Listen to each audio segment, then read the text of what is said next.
Good morning.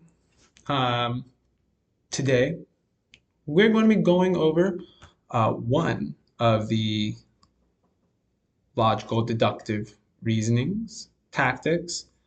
We're going over my favorite, which is Modus Tollens. And if you knew anything about me, you would know why I like Modus Tollens. Um, Modus Tollens is Latin for the way of negating.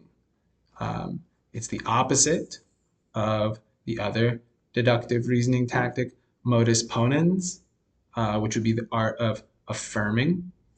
This is the art of understanding how we negate things logically. So I have drawn here the formula, the valid formula that we will be following in order to learn this. So, if P, then Q. If no Q, then no P. Now, ignoring my grammatical mistakes, this makes sense, right?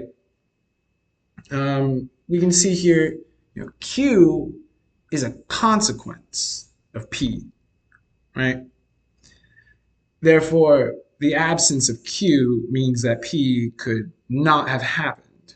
And I explain it like that in order to introduce our invalid form of this argument. If P, then Q, familiar. If no P, then no Q. If Q is a consequence of P, then just because P doesn't happen doesn't mean that Q isn't possible. If that tracks, And if it doesn't, I have drawn behind me an example. So my statement here is, if it is raining, P, the ground will be wet, Q.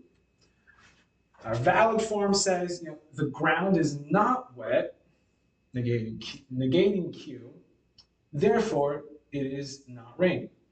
The ground is not wet, therefore it is not raining.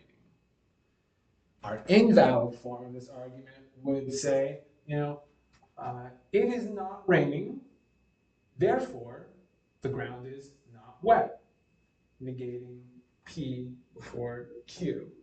And while intuitively in conversation, maybe that makes sense, in the idea of logic, I have it drawn over here. This would be like the first sentence. If it's raining, the ground will be wet. Right? See that? If it's raining, the ground will be wet.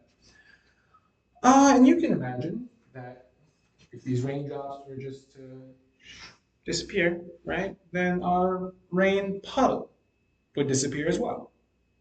Makes sense. Now, if we were to go by the invalid form, it is not raining, therefore the ground is not wet. Well, as you can see in my second picture, it's not raining. But that doesn't mean that it is not impossible for the ground to be wet. In my illustration here, I have a fire hydrant dripping water onto the street. And so I hope that can further clarify for you this art of modus tollens.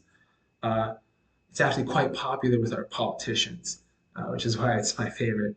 And so thank you very much for your time, and I hope you have a wonderful rest of your day.